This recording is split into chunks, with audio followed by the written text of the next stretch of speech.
my name is Jojo, I also go by Cottony Socks, and today we're making Cowplant cake toppers from The Sims 4.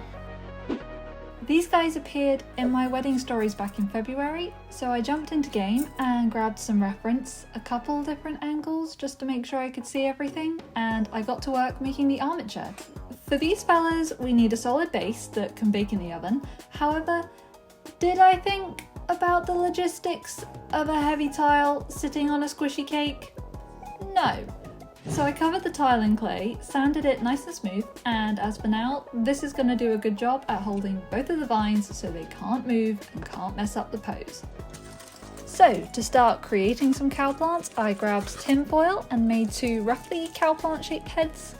This will not only save some clay, but make them much lighter. Not that it's going to make any difference to the base still weighing a ton, but the cowplant vines will definitely benefit. Speaking of which, I placed the armature for the vines into the base and taped up my reference to make sure I don't ignore it. Now using some white Fimo, I start with a thin layer of clay over the tinfoil to make sure I don't leave any air bubbles between the foil and the clay, because air really doesn't enjoy being trapped between the two when it's baking. And I did the same with the second head. Then, by the magic of editing, we have Cowplant green. I realised it would be worth sculpting the vines a little bit so we have a better idea of how big the heads need to be in comparison to the armature's height. This colour is a blend of Fimo, apple green and vanilla, I think. Then I added some details to the vines with a needle and silicone tool just to soften the lines and leave lots of texture for the paint to enhance later on. Right now it just kind of looks lumpy, but adding the shadows and highlights is the most satisfying step, so it'll be worth the wait later on. Again, same thing for the second vine, and now I'll start bringing in extra clay for the roots and really fixing those vines into place.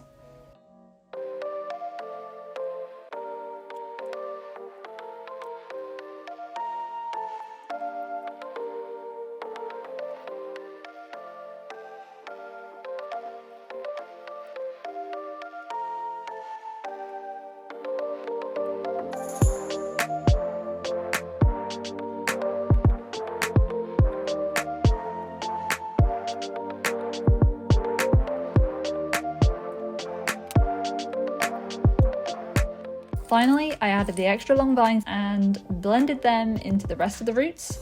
Just like before, it's time for texturing and details to highlight with paint later on.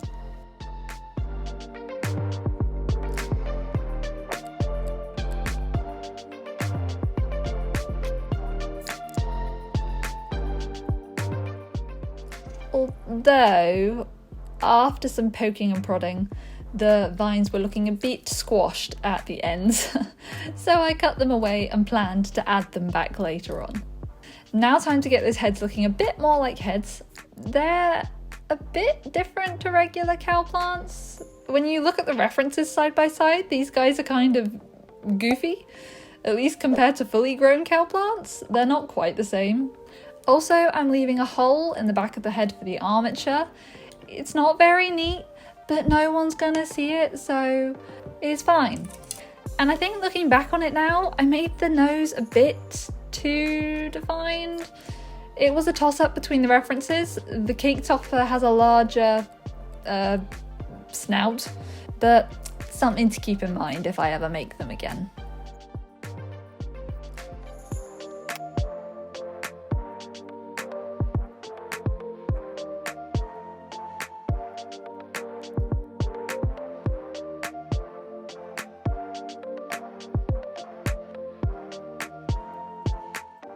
I use a dotting tool to place the nose and repeat the process for the second head. Each one has a slightly different position for the hole in the back because each one has a slightly different angle on the armature. I tested them on the vines and unfortunately, no matter which way I do it, they're a bit too close together. I kind of knew at this point that it was going to be a problem, but not something I need to deal with now. With the shape pretty much there, it's time to add the jaw. And here we run into a difference between digital models and reality. Reality, I need space to add the teeth, but in the game, they're on a bump map, which basically means that they're painted with the illusion of depth. So I referenced the larger Cowplants, who do indeed have 3D teeth. And as we bulk up the second head, yeah, these guys are too close together. Sometimes you've just got to break stuff and try again. So here's me hacking away with a craft knife. No Cowplants were harmed, I promise. Thankfully, when I gave the exposed wire a budge in the right direction, put the second head back into place, it was looking a lot better. Time to sculpt the vine again. Big thank you to Past Me, who made extra of the exact green colour I needed to finish off the vines, as well as the little heart.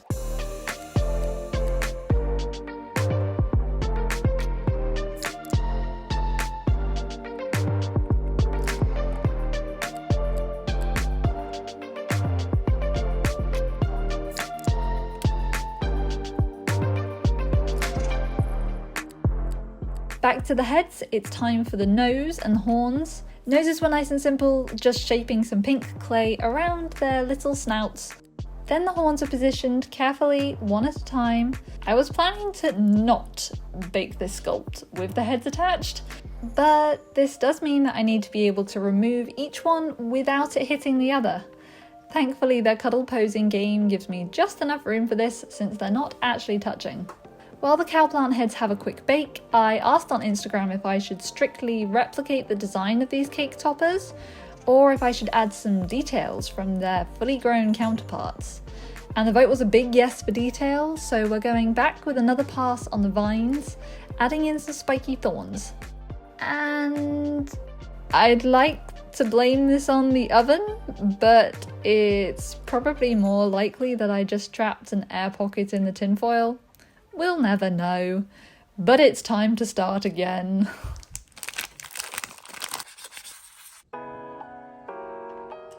I could have tried to fix the crack, but getting such a smooth surface patched up and sanded and painted and hoping that it didn't crack again, it's probably just easier to start again.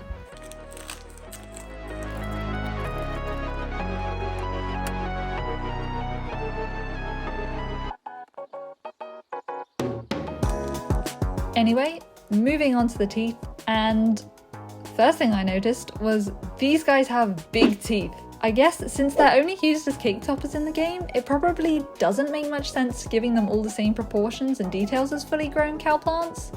Like, they're only going to be seen from a distance. So do they look like this because of the low poly count? Or was the goofiness intentional?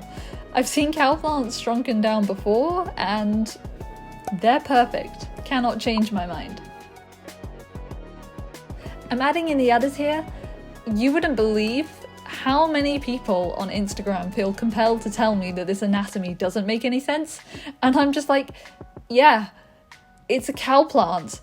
That's not really the biggest issue here, is it? I just really want to sit down with whoever conceptualized Cowplants for The Sims 2 and just ask them some questions. So many questions. Moving on to their leafy mane, this is another feature that's way bigger than normal, probably to make them more readable as Cowplants when they're viewed from afar, but I measured and cut out each one individually in an attempt to make them the same size, then I start over from scratch because I made them all too thin the first time.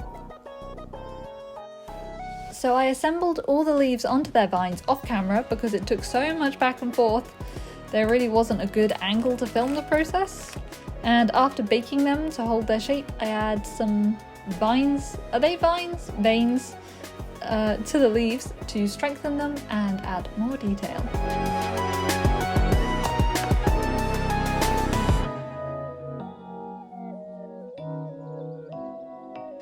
I paint with chalk pastels. You can get the same effect with just a paint wash. Watered down acrylics are good, but this is how I've always done it. I like the blend, the pastels create a really smooth colour transition, and my absolute favourite trick is taking a Q-tip, dipping it in some isopropanol, and then cleaning it up across the clay with a few simple strokes, just like a paintbrush. I also painted the nostrils black and cleaned up any excess powder around the face. And I gave the base a coat of white paint. It's gonna take a few layers, so we might as well start. Now to shade all that green. Starting with the vines, more vines, not worrying about the mess because I'll be painting the base later, and moving on to the leaves. They're similar to the head. I start with a base of reddish brown and add purple to give it some variation and depth. Once again, I've just smothered it in pastels and creating highlights with isopropanol. Time to use some actual paint. We're switching to acrylics now, and don't mind my messy paint palette. We just pretend we don't see it. I penciled in the cowplant markings using my reference pictures and laid down the first coat of black paint. My painting skills, not great, but I do know that smooth layers equal thin layers. I'm using Liquitex acrylics here. They agree pretty well with polymer clay. I haven't had any issues. I'll be leaving the paint to dry overnight and glazing it with a matte varnish to prevent any chipped or flaky paint in the future. At this point, I'm just jumping around, waiting for things to dry, adding some more white paint to the base. I ended up with a creamy vanilla colour, and yes, I did use this as an excuse to make actual buttercream for reference that was close nearby in my studio. And I played around with some glue to replicate the kind of frosting texture. I ended up painting the base, adding glue on top of that, waiting for that to dry, and then painting over the glue again with the vanilla-y paint colour. And that left a pretty good replica of the frosting that I had for reference. Now, I did attempt to make a cake, however, I don't really know what I'm doing when it comes to making actual edible cake. So with the cake complete, the cowplants are ready for their ceremony.